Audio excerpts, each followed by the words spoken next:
show where we curiously connect teachers and seekers in a safe space, exploring a vast array of topics that spark the flame of curiosity within you. We've created a community for thoughtful discussions where teachers share their wisdom and seekers explore the depths of their curiosity. It's a space where diverse perspectives come together, fostering connection and understanding. Our intention is simple: to ignite your curiosity and create a life that totally lights you up. Hey, everybody, it is Kelly. I am back from my crazy adventures in the Bahamas with Mr. Eric from Awakenings. And a couple months ago, we shot a show with Sara the Rose Healer, and she is from Sacred Oaks Healing. And oh my gosh, you guys are interacting and engaging and loving her content. So we brought her back because we had to, and she's magical. So welcome to the stage, Miss Sara. Hi, Kelly. Thank you so much for having me. Absolutely. So what have you been up to? Let's just do this. You just came off an amazing weekend at the Women's and Spirituality Conference. How did everything go? Oh, it was a beautiful event. They do such a nice job. I had the opportunity to meet so many amazing women over the course of the weekend, whether that be chatting at my merchandise booth or doing rose healings. And then I also taught a workshop on vibration and spiritual hygiene. How do we stay in flow? And how can we use roses to help raise our vibration and enhance our worlds, essentially? I mean, roses are magical. They are. And because things are so incredibly, let's just say, in flux right now, that love frequency, that rose frequency is so needed. So let's touch a little bit on the roses again, because you have your roses, and I got these. Aren't they pretty? Beautiful. Yeah, I was just like, yeah. The lavender is all about the throat chakra. Oh, for today. So let's talk about this one thing. Actually, when I was in the shower today prepping for our meeting, let's tell the audience about the different frequencies of the different colors of roses, because I know how many people have been at Costco or the florist, and they're looking at the roses and they're like, I don't just want to get red. I want to do this and that. So let's educate everybody on how the different colors are impactful or might connect with different emotions or chakras in the body. Yeah, for sure. Well, I mean, I spent a lot of time this weekend engaging with people, and I've had this feeling, as you were talking about, like the world being a little bit in flux, that everyone needs yellow roses. And I don't have any yellow roses behind me, but I want to start there, because when I think about the greater world and the color yellow, it heals the solar plexus and the crown chakra. But then it calms the mind and it eases worry. It brings about joy and wisdom and awakening, cultivates peace and concentration. It really helps to support the interpersonal connections, which is so much of what's missing, I think, right now. People are very much in their own headspaces, right? And kind of bumping against the bubbles of others in this world, but not really engaging and having that connection with others. It helps with the acceptance of self, but then it also really helps with the acceptance of others and hearing and seeing other people's points of view. It teaches us how to recognize and express our own truth. And how many of us spend time thinking about, like, what is really true for us? What is it we believe? We hear so much out in the space, and some might resonate, some might not, but really in our hearts, what's in our hearts? What's our truth?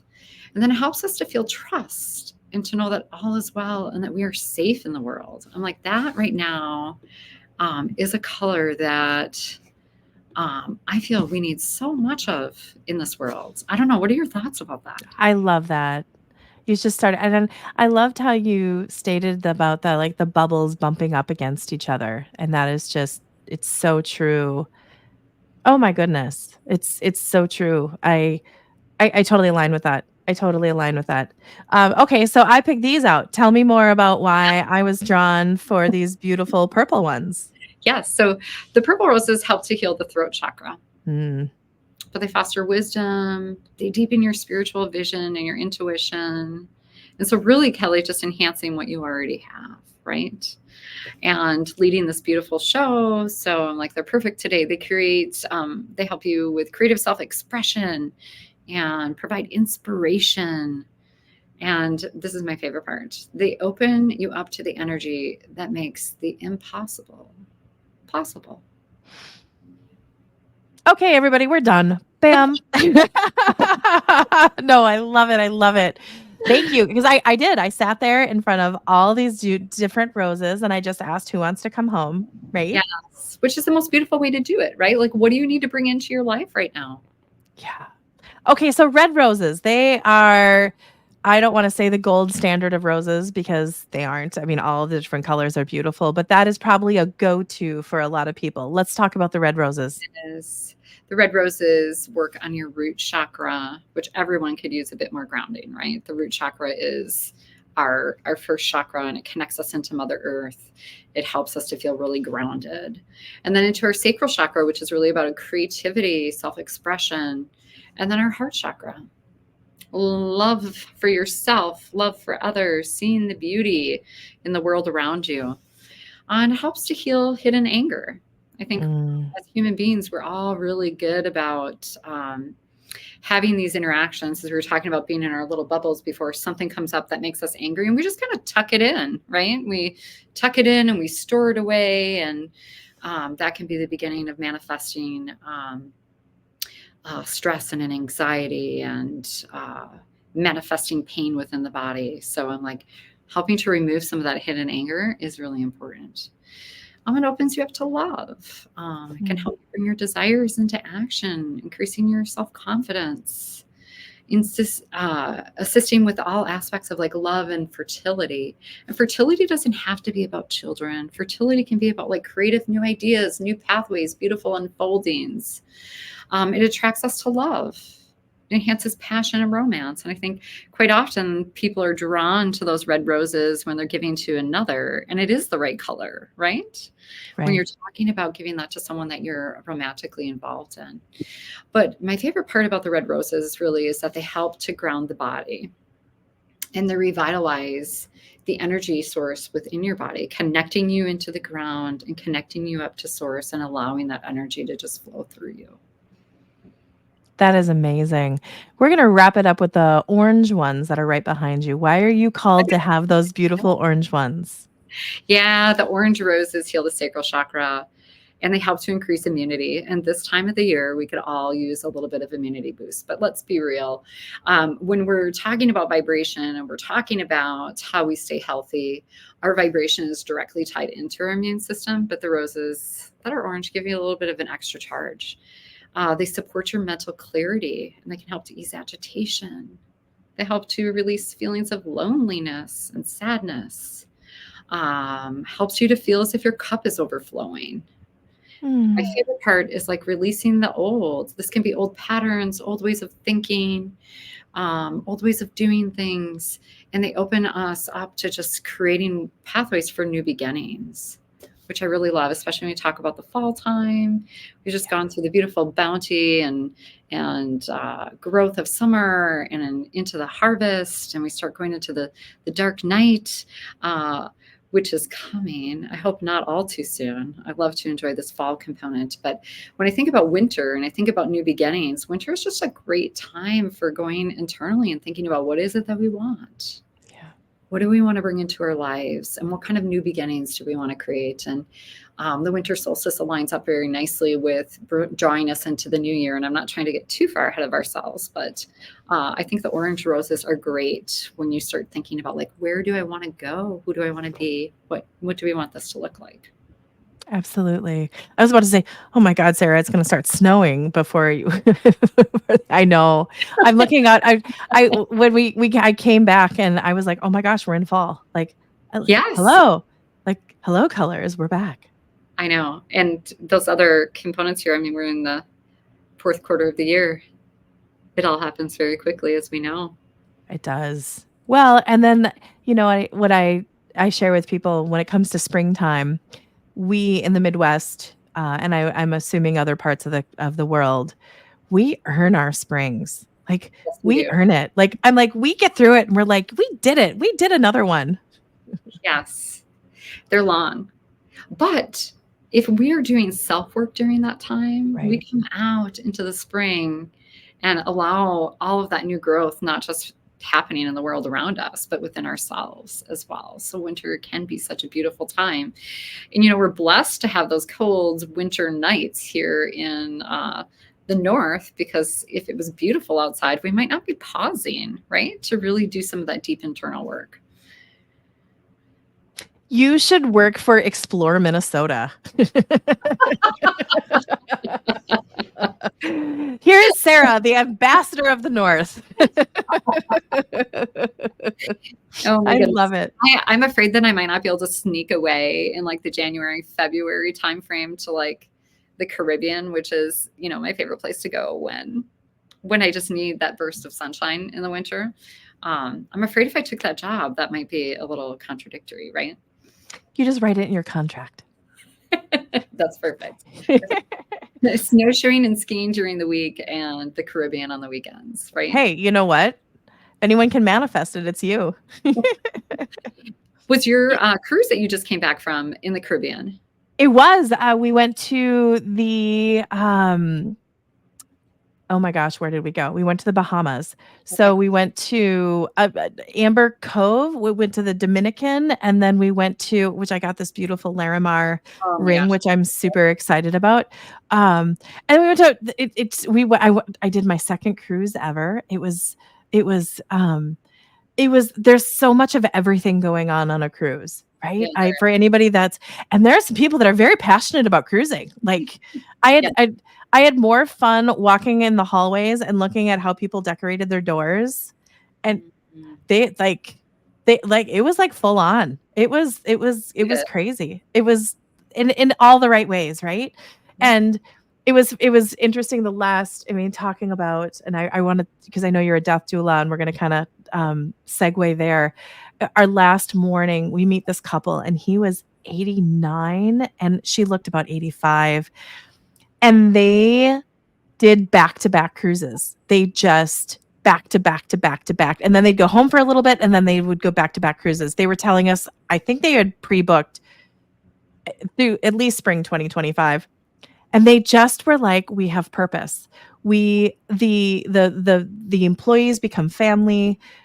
If in They're like, in our age and in our community, we would be just put in a home and we would just be rotting.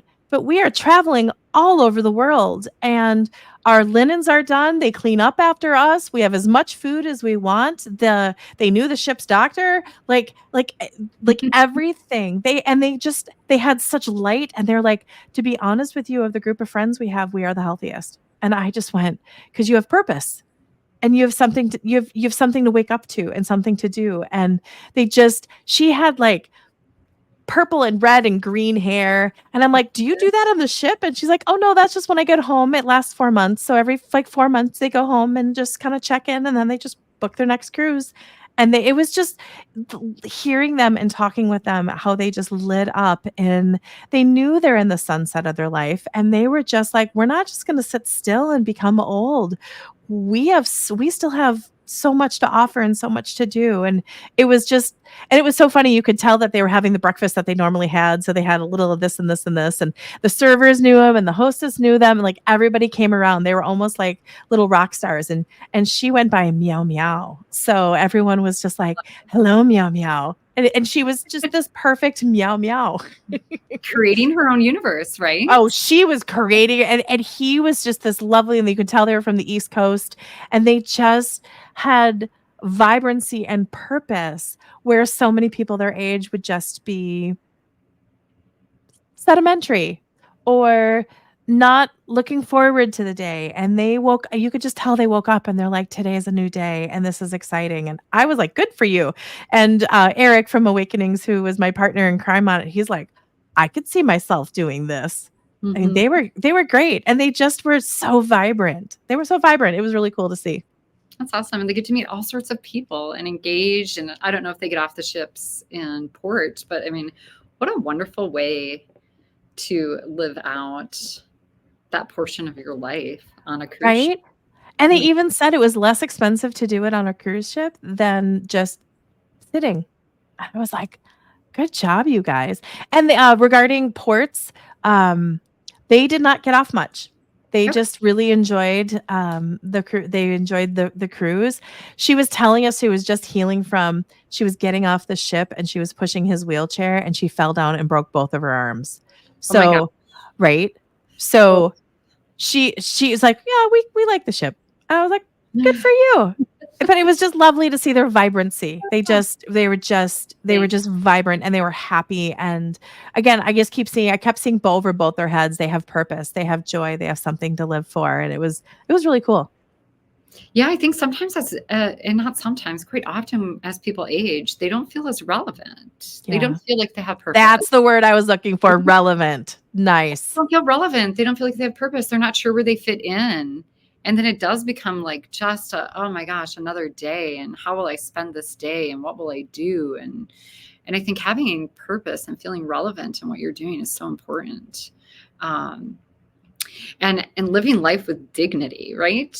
All the way till the end, I think is so important. And Oh, I love the story of her hair. I like that. Meow Meow's hair, meow meow.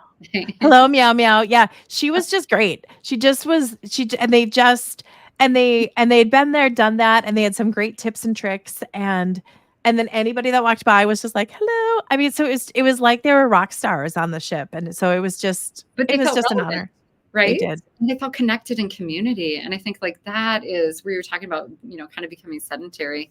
Um, those that don't have the community or are not connected in that way really start to feel like they're not relevant, like they lack purpose. And I find that, quite often with the death doula work, that is, one of those components that if you can instill um, a little bit of relevance, right? And through visiting people and allowing them to tell the stories of their lives, it lights them up in a way in which they feel connected and they feel like they're becoming part of something.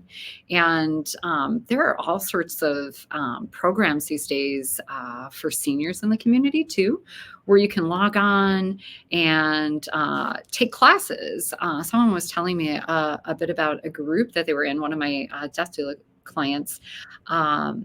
Where they log on, they have the choice of like 10 classes a day, and these are taught throughout the United States. They're all on Zoom, and it's a place for them to connect with others and to learn about new things. They're like, as we get older in life, we forget that we can still be learning new things. We can still be connecting and engaging and hearing other people's stories and feeling part of a community. And it was just so beautiful. I don't have the name of the resource, but I'll connect with you and maybe we can put that in the posting later for those that watch. Because I just think, the more that you can be engaging and living in your final days, the more full your cup feels, Mm, rather than the, oh my gosh, it's 9 a.m., it's 10 a.m., it's 11 a.m. The days feel so long when you're not having that social connection and that engagement in your life. And so I think, finding ways to get connected in your community, even if it's on Zoom, right? Like so right. important. There's a lot of opportunities out there. And I think as we get into those final stages of our life, um, finding ways to feel relevance. And really, that's up to the rest of us too. When we can spend time and give of our time to listen to the story of someone's life, it's so empowering for them. Like they get to go back Mhm. and share these intimate, important moments with you that were meaningful, right? And it's like it's history. It's a part of their history, and then sometimes they were a part of world history. And I think all too often in our society, conversations around death and aging don't happen in the way that they should. And I think many times when we talk about being in our own little bubbles, we don't even notice the elders in our community that are aging and think to engage with them and think to listen to their stories. We become I don't know, many Americans become just like on their track, right? Running on their hamster wheel of life, going to work, doing their stuff and focused in that. And we live a little bit less in the United States like a true community in the way that many tribal communities around the world do, where there's a level of respect and honor. And they allow the elders in their community to really live out those final days with dignity. And share their wisdom. Yes, deep wisdom. Oh my goodness. Just because they're not like I have a 13-year-old and oh my gosh, the 13-year-old speak is just she's making me feel totally old. Like just to let the audience know, homecoming is now called HOCO. Okay. Like really? I love it. It's short. It's abbreviated. I did also come back from the cruise with a cough, so I apologize to everybody. You're all good. So I'm already feeling, and I'm not even 50 yet, so I'm already feeling older. Yeah. Yeah, I think it's easy for that to kind of swoop in as these younger generations create, as you say, new lingo, new languages. It can very much feel like you're irrelevant and you don't really know what's going on very quickly, right?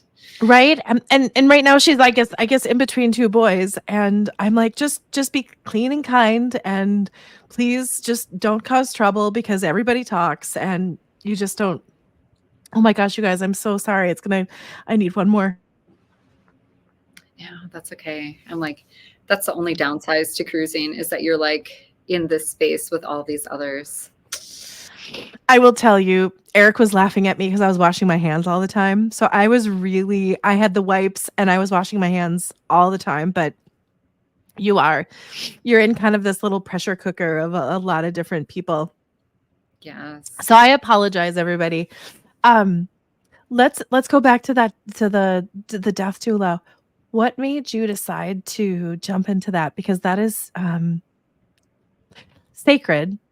And another thing that I find interesting and I'd love your opinion on is since we're all going to die, why is death so taboo in our society? Yeah, let's start with that question first, and then I can tell Okay. my story about how I got into the work. I think, people are uncomfortable about death. It's this unknown.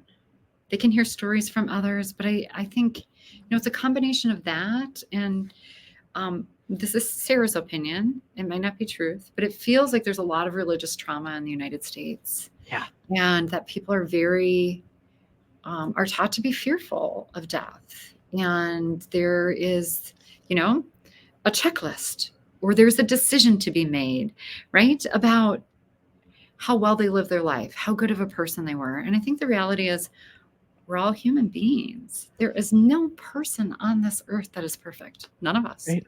As Yep. much as we might want to believe that we're perfect, we certainly are not, right? We're all living our own journeys. We have all done great things. We have all done things that we wish we had never done. And at the end of the day, we're all just living this human experience and we're learning things. And when you're in a place for learning, there's a lot of mistakes that are being made.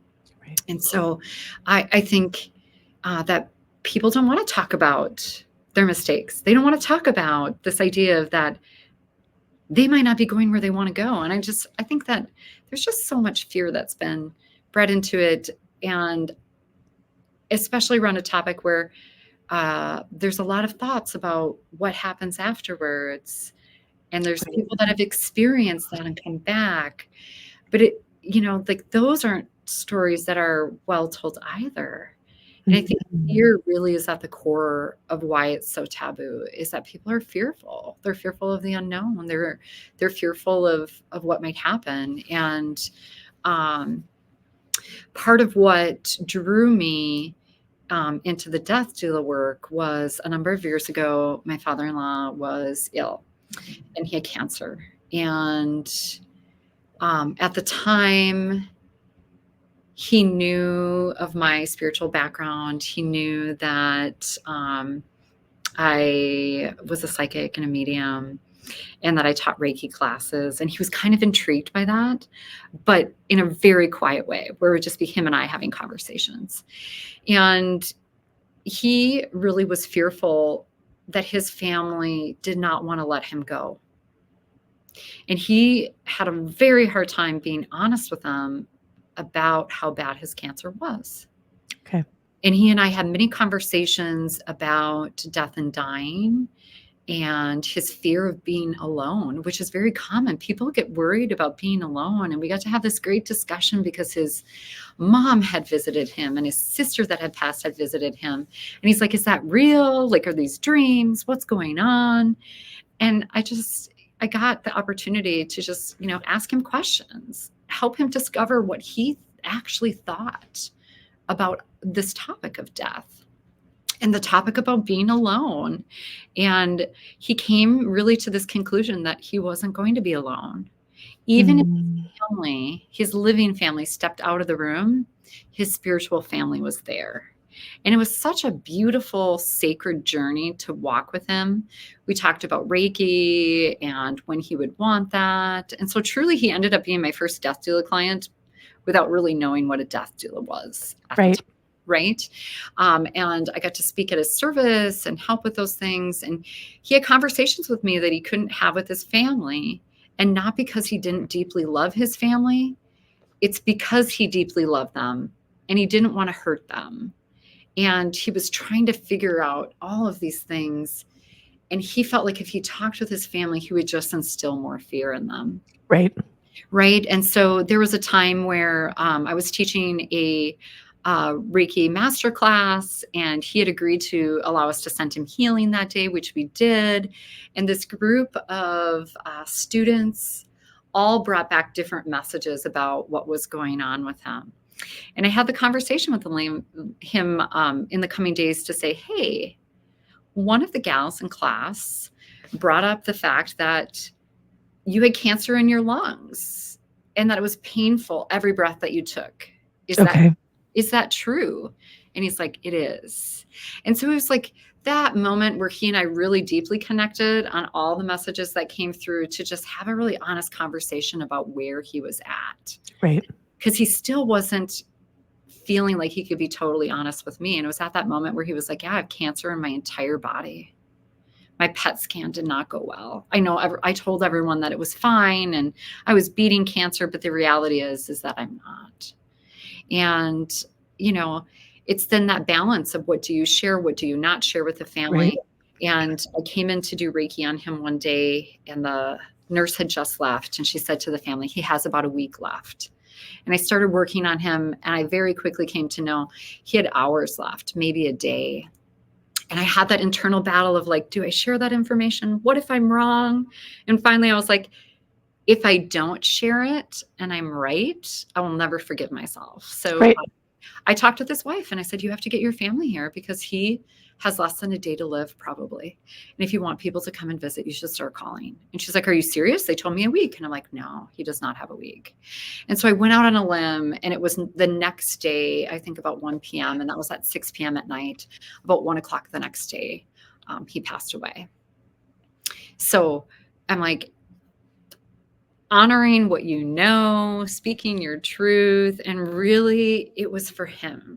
He wanted his family there at the end, right? He wanted them to be able to come and see him.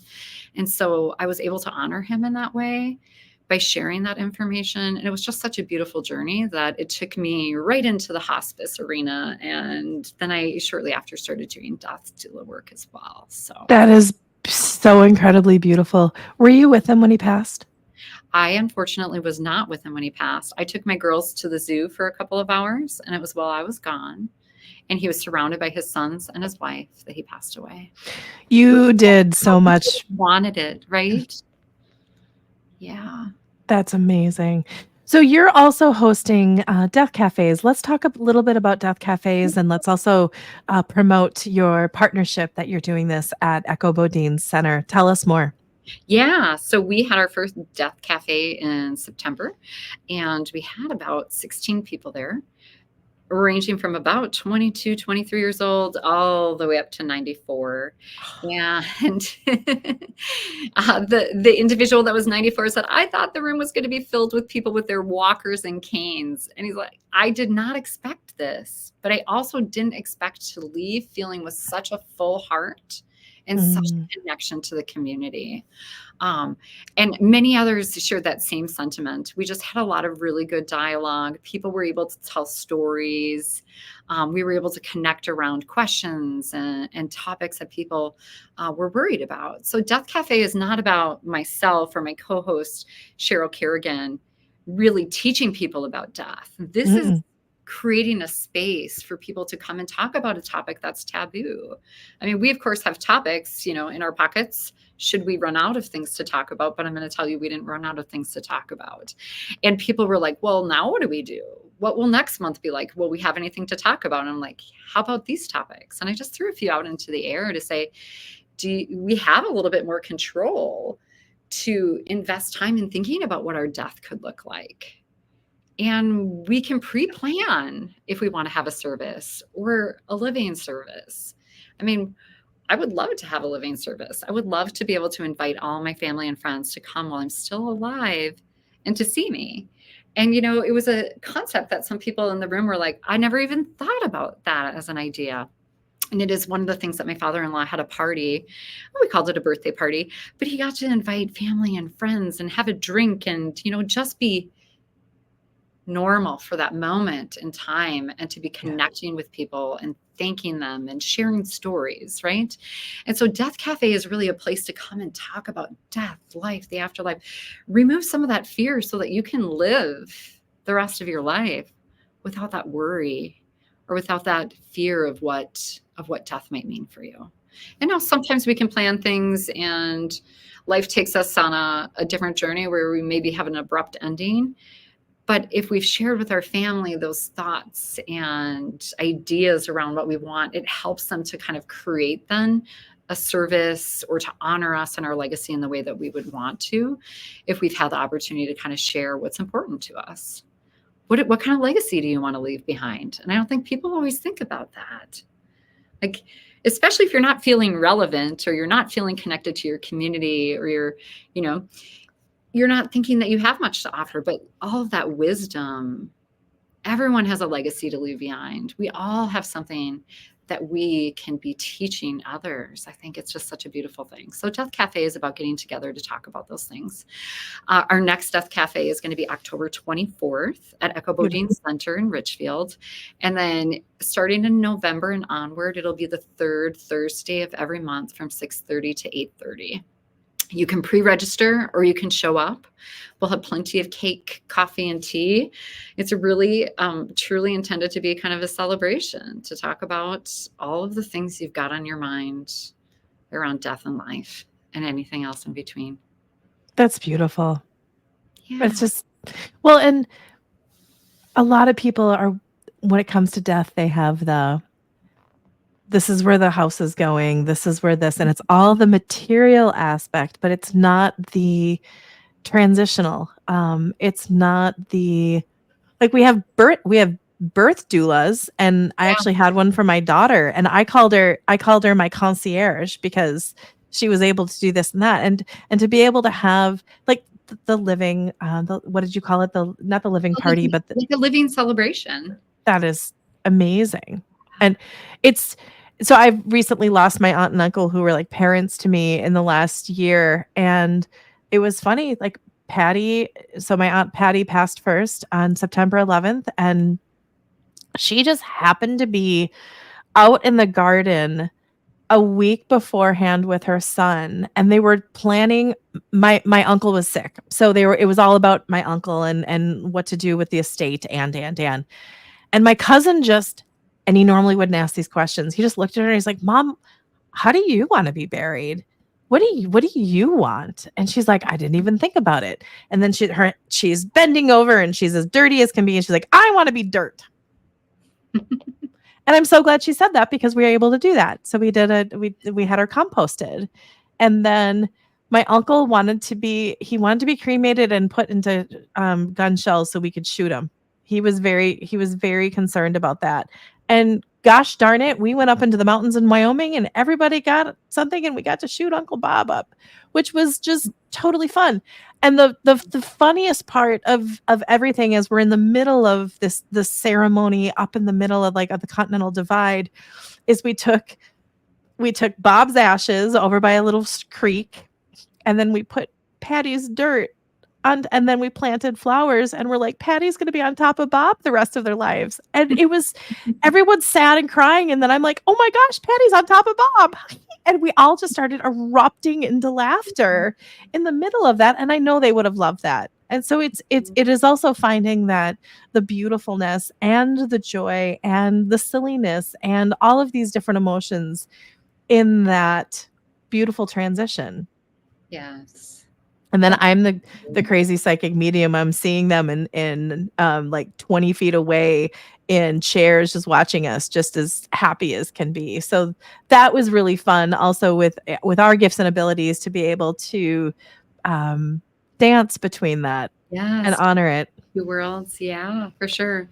Seeing the pieces that we wish everyone could see, right? Like it could bring such Peace. peace to the grief that people have.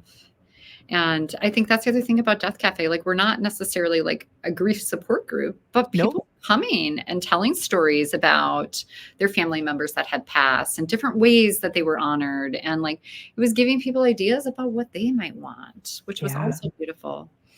I read this little thing about grief the other day, which I just want to share because it was so beautiful. Please. It's like, imagine if you took handfuls of glitter and you just blew it up into your room in your home, and then you tried to clean it all up, right? Like, grief is like glitter. It gets tucked into all these little places that you might be finding years and years and years later. And when you find it, think of it like the glitter. Think of it like the sparkly, magical moments of the person that you so loved as much as you can. And I was like, oh, I love that. Grief and glitter getting tucked everywhere, right? Oh, absolutely. Oh, one thing my aunt had, she liked to shop and had a lot of clothes. So Mhm. her boys brought all of her clothing to her room. I don't know where they found like, when you go to stores and the racking, but they had this racking. Yeah. And we walked in and we're at Bob's funeral and they just were like, there's Patty's stuff. And all they asked is that you think of Patty when you're wearing it. Oh, And no lie. And my aunt, bless my aunt, she was full different sizes. So it went from a size 2 to a size 20 in the matter of like 20 years. So she was able to give clothing to all these different beautiful, beautiful women. And over the last year, anytime I purposely, and I wear all black, I purposely have been putting on some of Aunt Patty's clothing. And I just have this little moment. I'm like, hello, love. And it's just these little teeny moments that we're able to celebrate. And it doesn't matter if it was something from the thrift store or from wherever. It's just really lovely how we can take those little moments or those little pieces of glitter. And yes, she's gone. And yes, she's not here in the physical form, but I have that little piece of glitter in clothing. Or, oh, I'm not gonna tell my cousins, but I took some of her coffee mugs. So I'll be zooming around. I did. I did. I took 2 of them and I love them. And I love my coffee. So every morning when I make my beautiful coffee, I'm like, oh, today's a Patty day. I need a Patty day. I love it. Drawing So love those energy. little teeny moments, and I'm sorry we had a squirrel moment and went off track, but No, it's beautiful though. it's finding those little, because everybody wants it. There's little, I love the grief and the glitter. That Yeah, is no, just I think it's beautiful. There's so many ways. I love how you were talking about the clothing and the coffee mugs. I have had friends who have sewn teddy bears out of their significant loved ones' clothing and or their Mm, parents or their grandma, or have had different pillowcases or comforters made that really just honor their loved one and like make such a beautiful keepsake with their items that can be really comforting as you're going through grief. absolutely. Grief and glitter. You have Grief, to I do love something it. with that. You Me have to too. do something with that.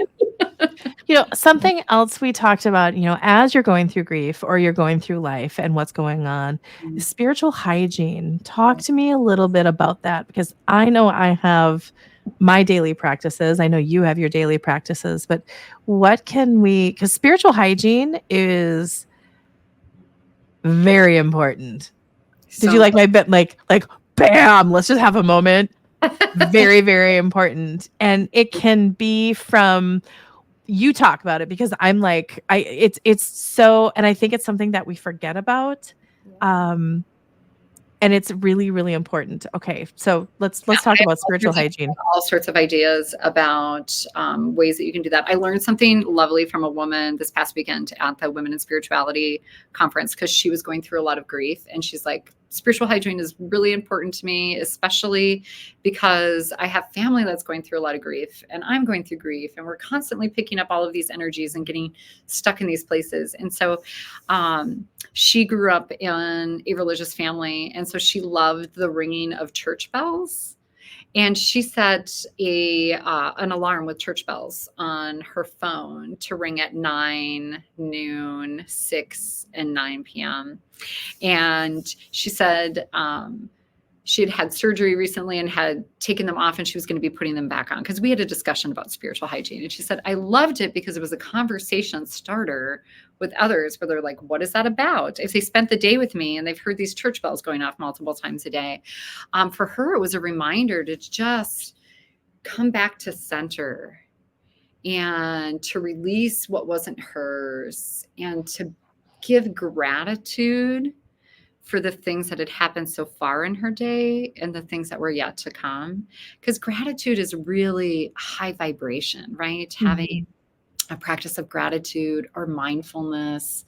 Um, so any, beauty, love, mindfulness, gratitude, yoga can be very high vibration. So it's like drawing in more high vibrational things into your life.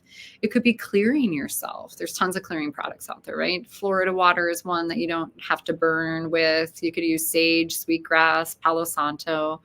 My new favorite really is the rose water. I use that for clearing, and it's so high vibration that it creates this beautiful little cloud of roses that envelop you. So when I go grocery shopping and I get back in my car, I have one of those in my purse. I just spray myself and I sit in there and take it all in for that moment. So it's finding ways to just reconnect with yourself, to release what's not yours, because the more we carry around of others, like it's just kind of clogging ourselves up, and we need to just be present with ourselves, caring for ourselves first, because if our cup isn't full, we can't be caring for others. um, I have a daily practice of just starting my day with gratitude and going to bed thankful for the things that happen, just as a way to stay very high vibration. I told you about the rose water. I do burn Palo Santo. Or if I'm doing a healing, um, I work a music festival in the summer. And if I'm doing healing work where I am helping other people release things, I bring out the big guns and I burn sage outside and I sage myself in between every single person, and I clear my tent. I have some beautiful herbs that another shaman brought back for me from Mexico that are very powerful too in like shifting the energy in the space.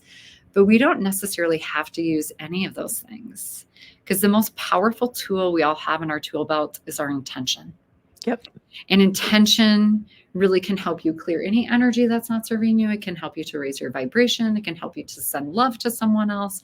Intention is everything, and it's free, and It's we all very have it, right?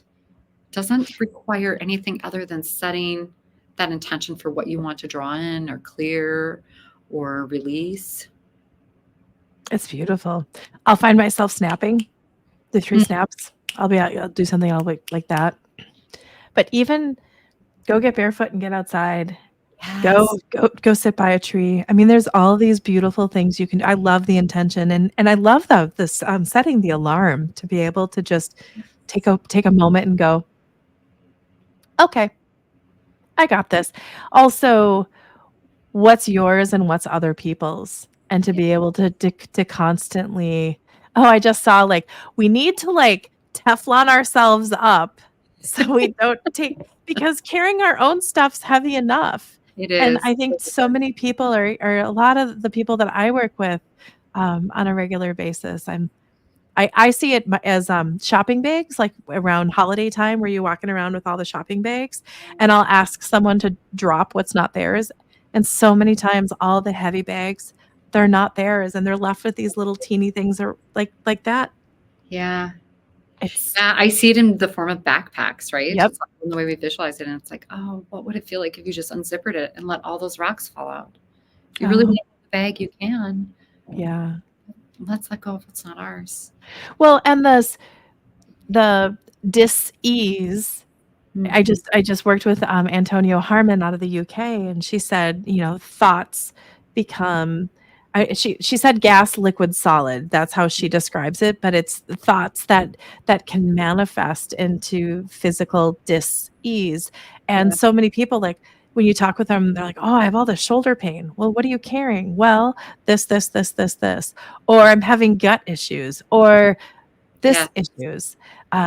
My father-in-law right now is dealing with, stage 4 prostate cancer and thyroid cancer, and I have never met a man so not able to speak his truth in his whole entire life, Yeah. and unfortunately, he's very in the mindset of the Western medicine is the only way to go. So if I did say, "Let's talk about some stuff. Let's release this. Mhm. Let's work on this," he would think I was nutty. So that's okay. So we just work on him energetically, of course, with his permission, and I try to do little Kelly things.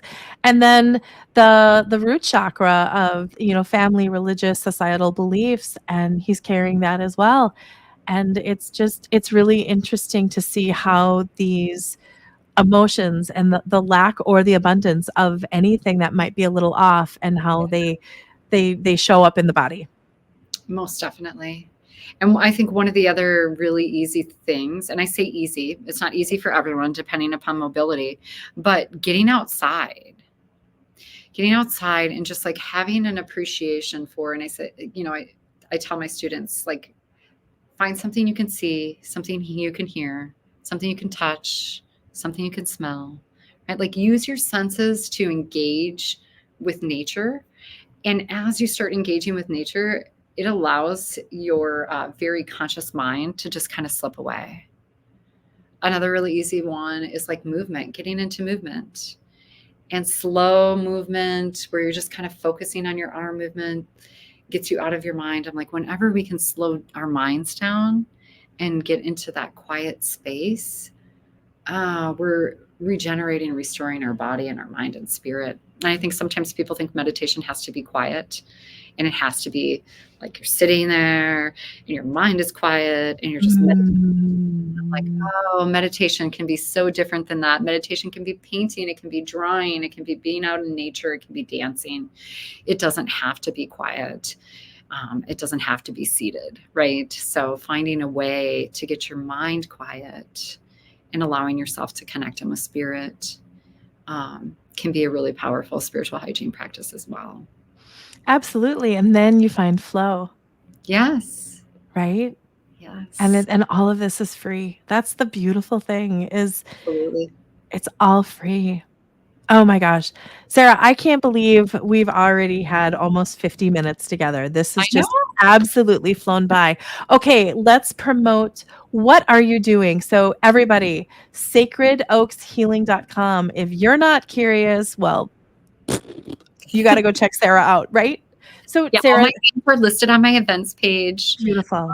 I'm part of the Echo has her fairs on the first and the third Saturday of every month. I'm teaching classes on rose healing and Reiki. I have a community practitioner group that's drop-in. You don't have to register if you're an energy worker or you're energy curious and you want to learn a bit more. The first Thursday of every month at Echo Center from 6:30 to 8:30, we get together. I lead a meditation. You can exchange energy work with another. And if you're not formally trained, I partner up with you so you don't have to worry about whether or not you can do it because everyone is a healer. Um, and then I have a variety of other things. I just had a Share the Love workshop, which was beautiful. We'll do that again in the spring where you come in, learn about floral design. We make an arrangement you take home, and one we donate to a senior. And the looks on the senior's face when we deliver the Oh flowers, my oh my gosh. gosh, it's just like, it's worth all of it.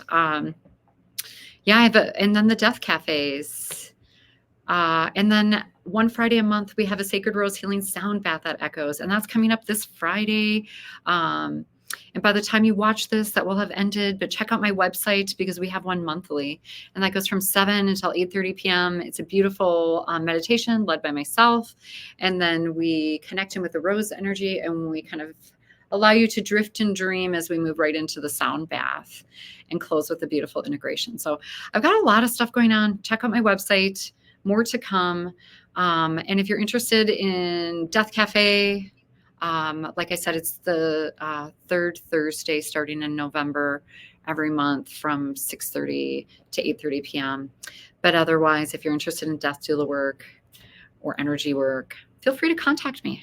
Or you're just curious and just want to connect with you, right? For sure. And Sarah's a great partner with The Edge, so you can find all our events at our community calendar. She's in our directory. Just a great lady to partner with, and that's how I wanted to bring her back on so quickly.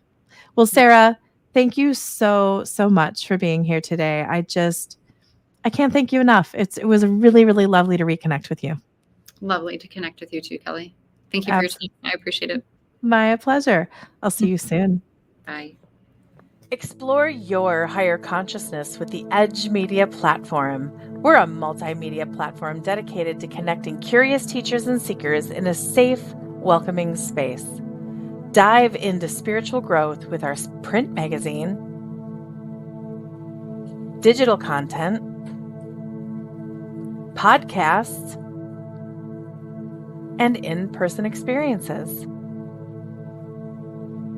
Whether you're seeking wisdom or sharing it, we're here to inspire and uplift your journey, here, there, and everywhere.